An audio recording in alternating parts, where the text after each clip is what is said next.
Welcome and thank you for standing by. At this time, all participants are in a listen-only mode. During the question and answer section of today's call, if you would like to ask a question, please press star 1 on your phone. Today's conference is being recorded. If you have any objections, you may disconnect at this time. I would like to now turn the meeting over to Mr. Clint Hastings. You may begin. Thank you. Hi, thank you, Katrina. Good afternoon, everyone. Like Katrina just noted, I'm Clint Hastings, a Senior Portfolio Manager here on the CDFI and NACA program team. I'm joined today by pretty much everyone on our staff, including Andrew Schlack, an Associate Program Manager, who's going to be helping me run the slides and do a website demo, and our Program Manager, Amber Bell. Just want to say again, thank everyone for joining us today, especially during these busy and interesting times. A few housekeeping notes. Because our team is working remotely, we're having to operate things a little bit differently than we normally would. We'd normally all be in the room together and be able to look at each other and raise our hands and say, hey, I'll answer this question. But today, because we're working remotely, there may be a little bit of delay while we coordinate our response to each one of the questions that we receive. So just please bear with us if you hear a few moments of silence. It's not that we haven't heard your call or your question. It's just that we're having to improvise while we work from home. Second, please don't attempt to use the question and answer of the chat box in the webinar. We're going to respond to all questions today that we receive via telephone. And you're in a listen-only mode right now, but here in a few minutes, once we're done with some introductory remarks, we'll open up the line for questions and answers. So without further ado, I'm going to go through a few introductory slides. First, just want to hit a few high-level topics that we won't be covering. We're not going to talk about prior applications, whether successful or unsuccessful. If you've got any questions about prior applications, you can always submit a service request. We also won't be talking about how to enter specific application data into AMIS. And third, we won't be talking about matching funds for a lot of reasons, probably most importantly because Congress has waived that requirement for NACA applicants this year. So just a brief overview. You guys probably all know what we do, but if you're joining us for the first time today, the CDFI Fund accomplishes its mission by investing and supporting CDFIs and CDEs through a multitude of programs, including the CDFI and NACA program.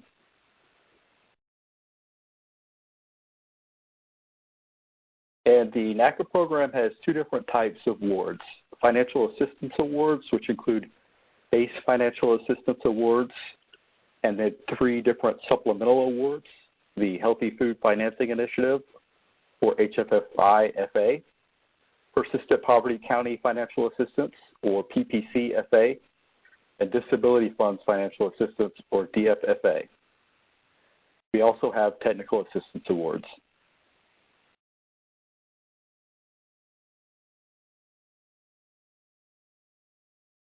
So on the screen now, we've got a few important deadlines. As you can see, 3 of the dates on this slide have already passed. They're primarily related to having your AMIS account set up, your EIN and DUNS correctly entered in AMIS, and then having submitted an SF-424 through grants.gov.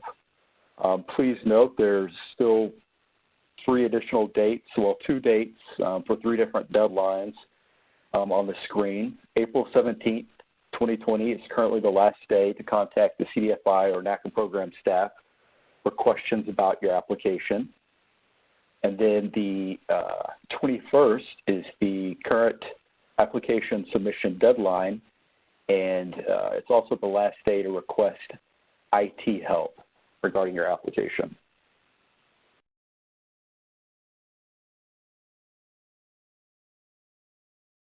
A few important email addresses on the screen. These are the various ways you can contact the CDFI Fund or other federal systems such as grants.gov or sam.gov if you've got questions about your application or need technical assistance. While we do have emails up for the CDFI Fund on the screen, really the best way you can get in touch with us is via service request. That allows our leadership to kind of track the response rate and ensure that everybody gets a prompt response to their question. So you can always email us, but we really prefer service requests at this point. And if you have questions about grants.gov or SAM.gov now or in the future, please note that we don't operate those systems, so you're going to have to reach out to either of those two systems using the contact information on the screen. Up next, we've got a couple of URLs up on the screen where you can find all of our FY 2020 application materials. It's going to be cdfifund.gov. And at this point, Andrew's going to do a quick demo with me. So right here, you guys should be familiar with this website. It's cdfifund.gov. Up at the top of the page, we're going to have a menu. You're going to go to Programs and Training, Programs, then over to Native Initiatives.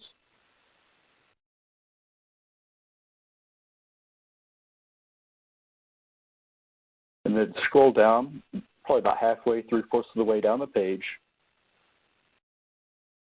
You'll see a series of 5 circles with representing each of the kind of steps in the life cycle of our award program. You're going to click Step 2 for application materials.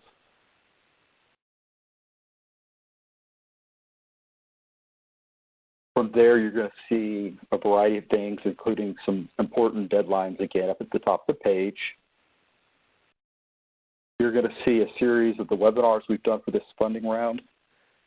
As you can tell, on the right side of that table, we've got links to recordings of prior webinars that have been done earlier this month or earlier in March.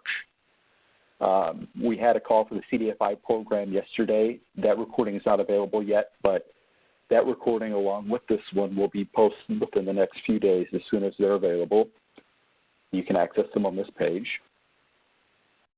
And then below, you'll see the list of financial assistance application materials and below technical assistance application materials.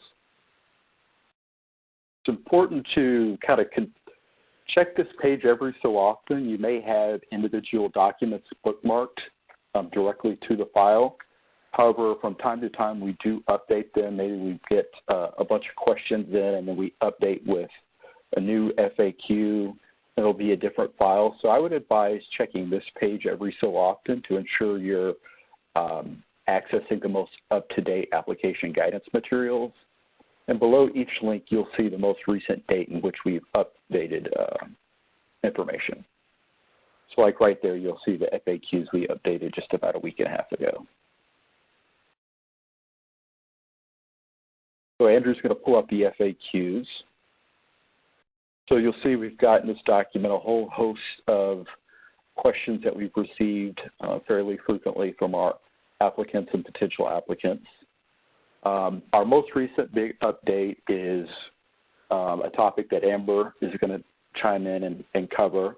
But we've received a lot of questions about COVID-19, so we felt it would be important to include responses to those questions in this document.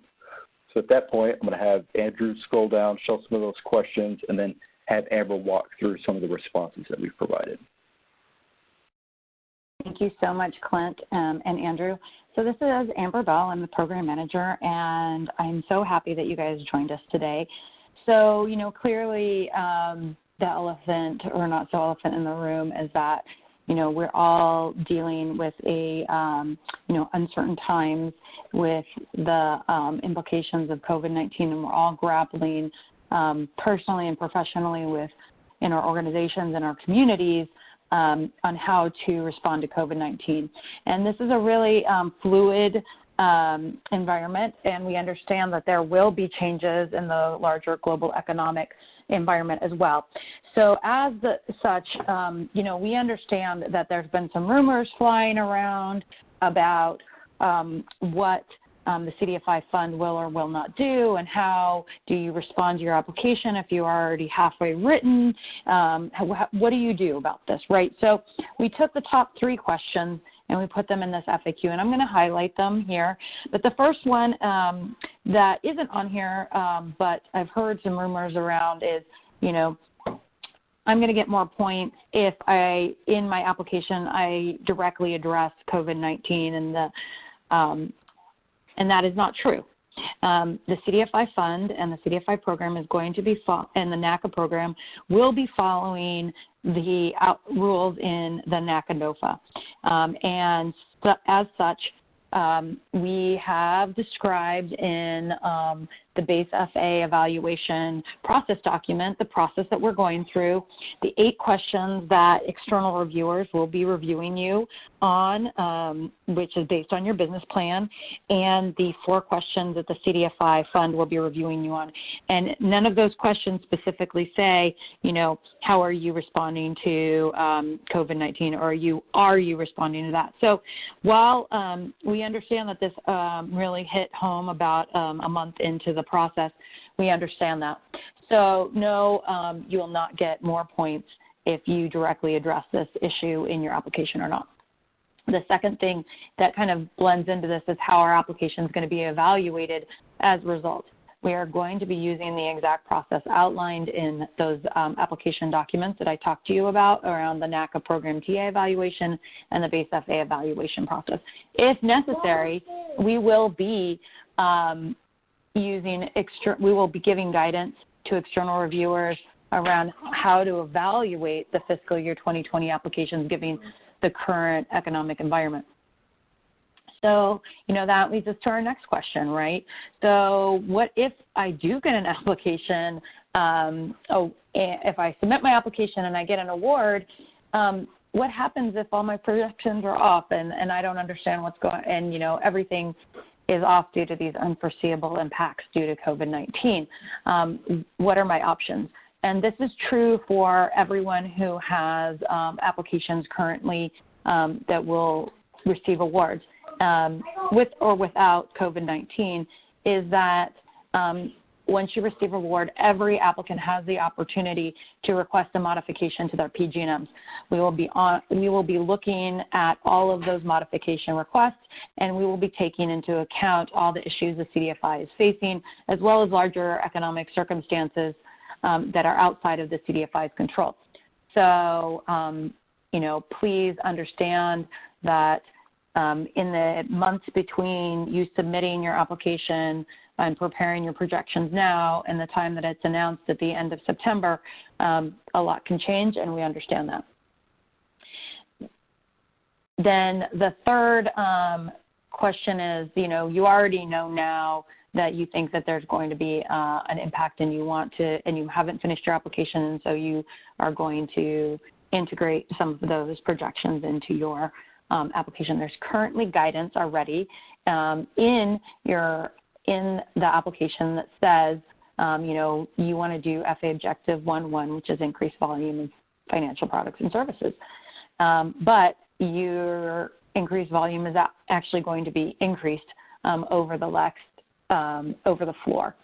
There's guidance in the base FA application guidance that will help you provide the numbers and then provide a detailed written narrative explaining but not for or why this is actually an increase and you meet the intent of the application around increased volume. So you will have that opportunity to really create a strong case in your application currently, so follow that guidance. And if you have more questions on that, please submit service requests or clarify anything that I've described in when we open it up for the Q&A. Thanks, Amber. Let's go ahead and open it up for questions and answers at this point.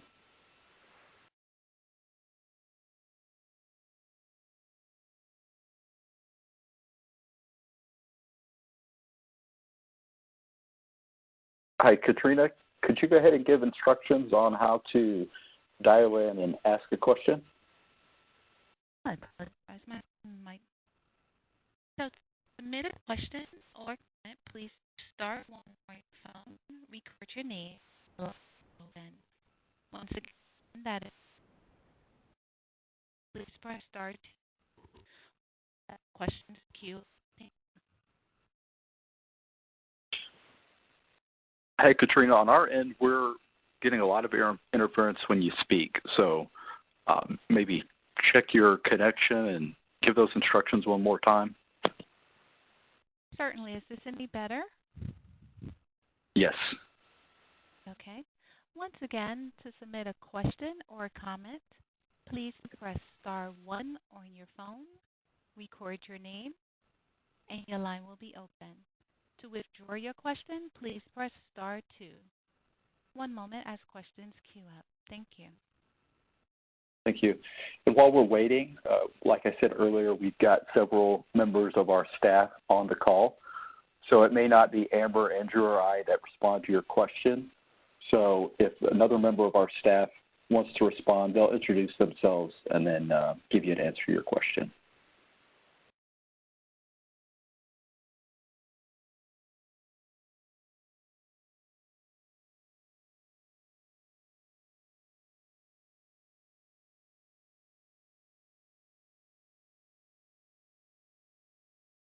There are no questions in queue at this time, but once again, please press star 1 on your phone, record your name, and your line will be open. Thank you.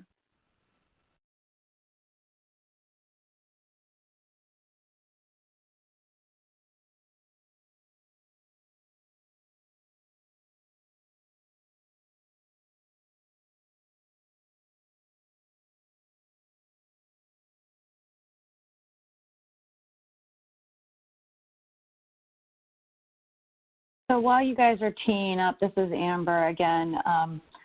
We would, we've heard a lot of questions around whether or not we're extending the deadline. So that's a question we got yesterday.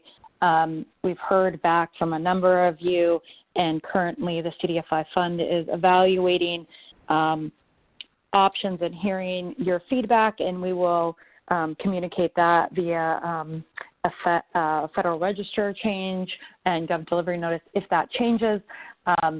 We're really trying to figure out, given this current environment, really, how can we get the money out as fast as possible to you to help you with, loan loss reserves or other eligible expenses.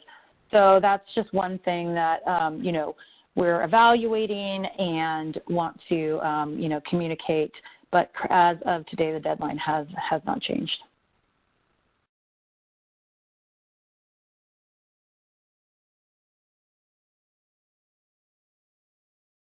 Once again, if you would like to submit a question, please press star 1.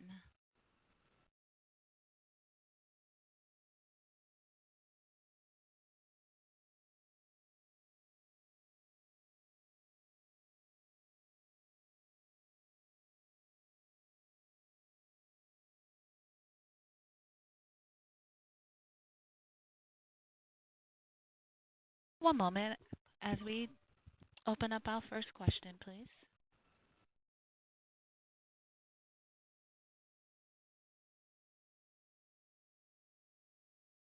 Ms. Quattrucci, your line is now open. Thank you. Hi, everybody. This is Phoebe Quattrucci. First of all, it was really hard to make star 1 work. I'm not really sure why. I did it 4 times before it finally took. So I don't know if there's something glitchy going on with the system or not. Second of all, regarding the addressing COVID-19 in the application, I am finding that definitely sticking with the business objective and the strategic plan that all happened, before the pandemic hit.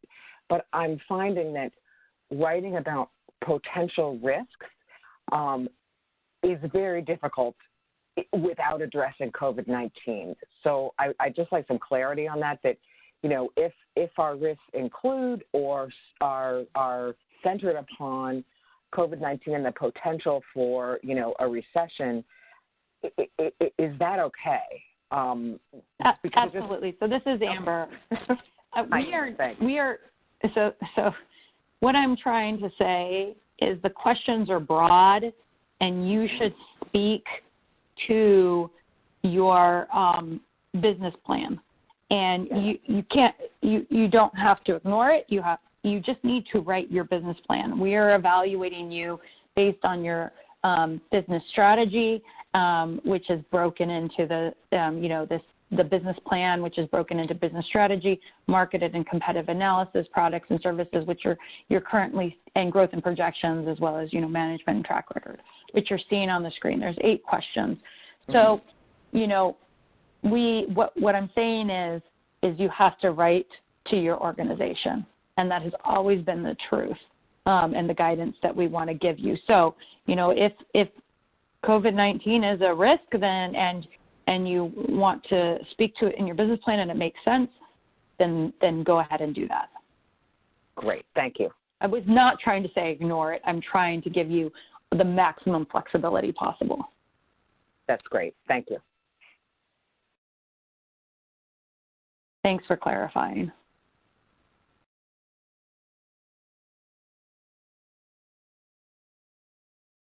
Again, if you would like to submit a question or a comment, please press star 1 on your phone. Thank you. And Katrina, this is Andrew. Just heard back from a few participants. They may be having trouble with the star 1 key to tee up their question. So I don't know if there's anything administratively on the Verizon end that might be interrupting people's ability to use star 1, but I just wanted to put that out there again for folks that are trying to ask questions to please be patient and continue to use star 1 unless, Katrina, you have other advice. Thank you. Thank you. I would suggest that they try it again, and if they're not able to get through, the next thing that I can say is that we press star 0, and we can go through the list of questions that way, if you don't mind. Oh, I see another star 1 coming in right now. One moment, please.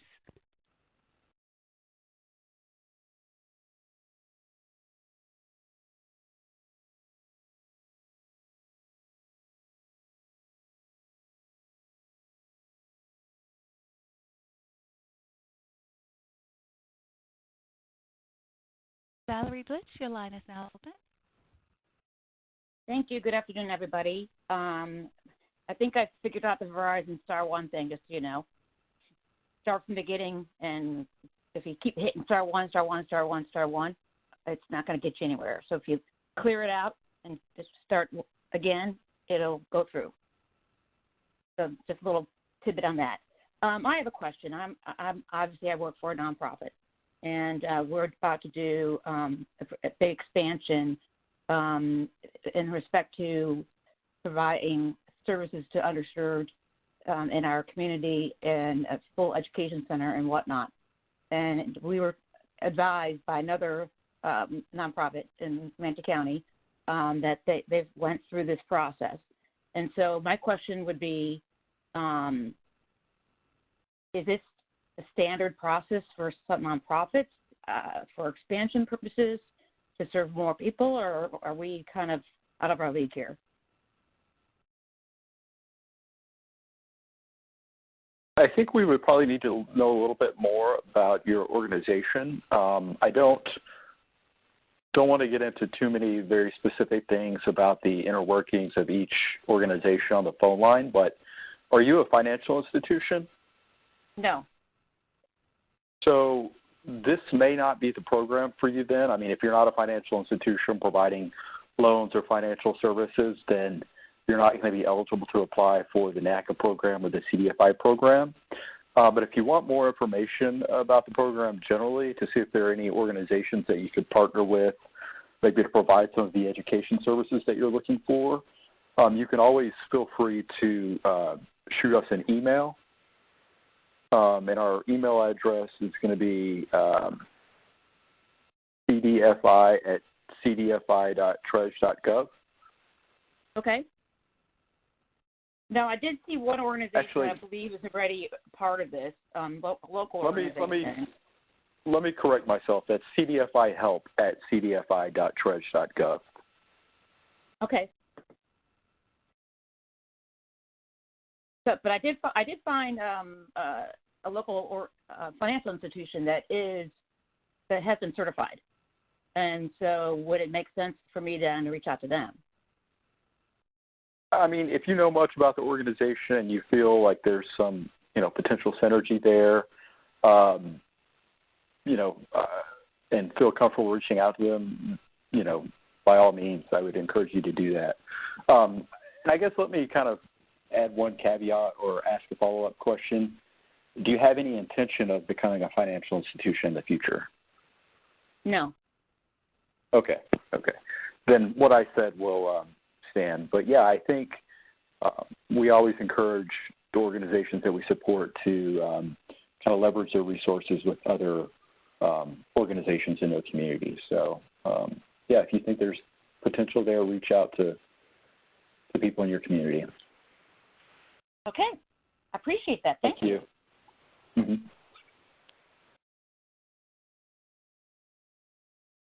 Once again, if you would like to ask a question or a comment, please press star 1 on your phone.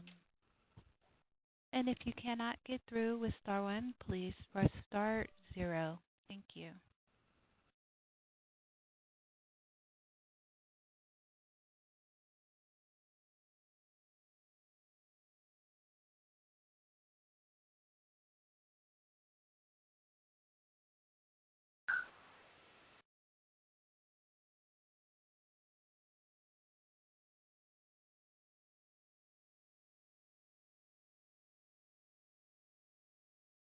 So they are. I mean, clearly you guys really like our new guidance. It's updated and clear. I'm really, excited that we don't have as many questions, but we always welcome them. So hopefully you guys are getting through on the star 1. And if you don't, make sure that you, submit for the service request system.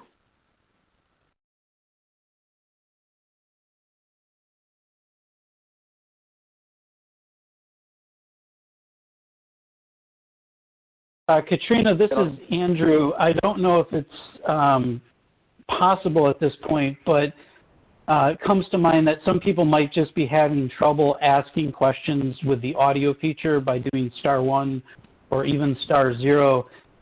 Can you please activate the chat or the Q&A feature? Maybe some people are in a loud environment and just can only type in their questions, but we certainly expected to have more questions, and we'll just hold the line. Katrina, if you can turn on those options, please, that would be appreciated. Certainly, I'll do that now.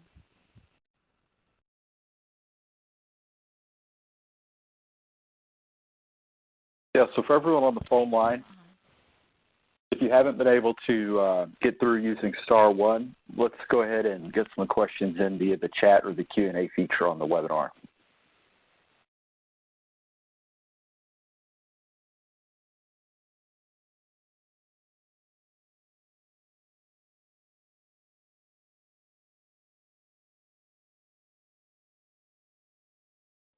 Please press star 0, and I will open up your line.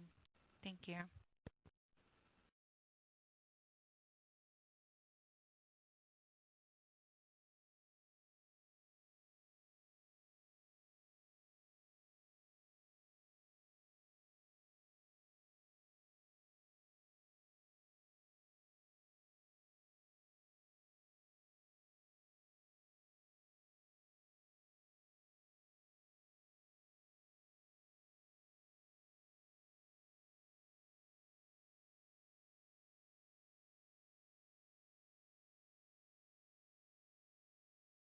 I don't see any follow-up questions.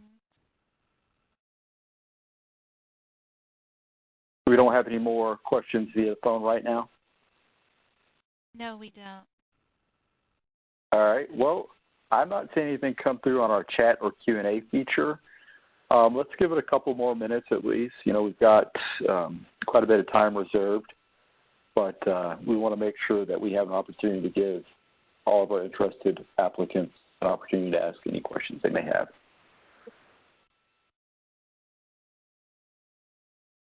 I mean, one thing that I think, so this is Amber, one thing that I think that Phoebe alluded to earlier was, our PG&Ms. Just need to, just remind everybody that you have to choose for FA one of the for PG&M options, and your PG&M the projections that you put in your application will display, and that's going to be your PG&M that you would see in your assistance agreement. So, that's an improvement that we made last year, and hopefully that created some transparency for you to help respond to the application.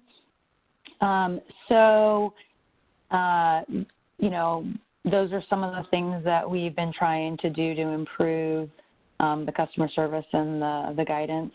Another thing that is, if you're a TA applicant, make sure that the whole point of technical assistance, if you're not certified, is to become a certified CDFI.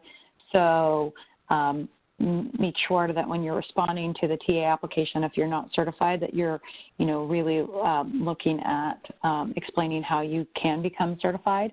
So that's quite helpful. And for again, for the financial assistance, really look at that explanation of the evaluation process, because we put the 8 questions the external reviewers in step 3 are going to use to evaluate your application. And then if you get through to step 4, which the top 70% of applicants from the NACA will move on to step 4, you'll see that the 4 questions that we will use to evaluate you in that section as well. So, please pay attention to those. Those are, we're ever trying to increase our transparency, and this is part of that goal. Thanks, Amber. We've got a question that came in from Penny Gage. Amber, I think this will probably be a question that you want to respond to. But Penny asks, apart from the NACA program, could you speak generally to what the CDFI Fund is planning in terms of a coronavirus response? Anything that Congress is considering or has considered? Yeah, so that's a great question. Currently, that's not the role of the CDFI program. We are really, we respond to this congressional mandates and funding. So currently, Congress has appropriated appropriated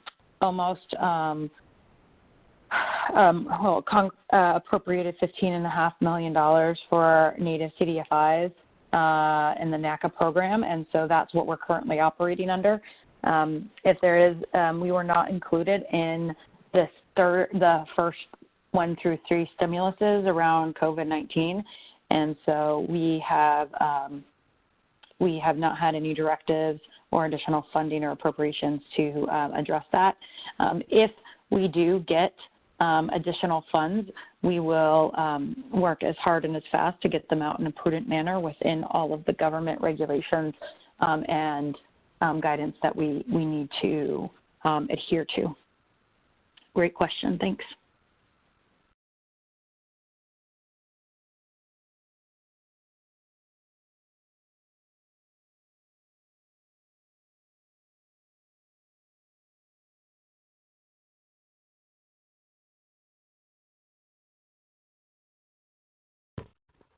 Once again, to submit a question or a comment, please press star 1 or star 0 on your phone, or you can use the web to submit a question.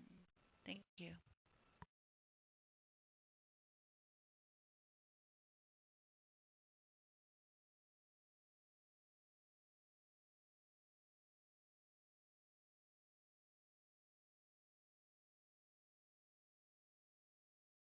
All right, everyone. I think we're going to call this a day. We did not receive a lot of questions during this event today. However, we understand that there may have been technical issues that a few folks that only had the opportunity to dial in via telephone may have experienced. So if you had questions for us and you weren't able to get through and you weren't able to use the webinar features, please go ahead and email us, or better yet, submit a service request. Our general CDFI program email address is cdfihelp@cdfi.treas.gov, and then you can submit a service request by logging into your AMIS account, and we try to get a response back to you as soon as we can. So, again, just want to say thanks everyone who was able to join us today. Always feel free to reach out to us with any questions you may have about the application or technical issues that you're experiencing. Thanks, everyone. Thank you for your participation. This concludes our conference. Speakers remain on the line. Participants, you may disconnect at this time. Thank you.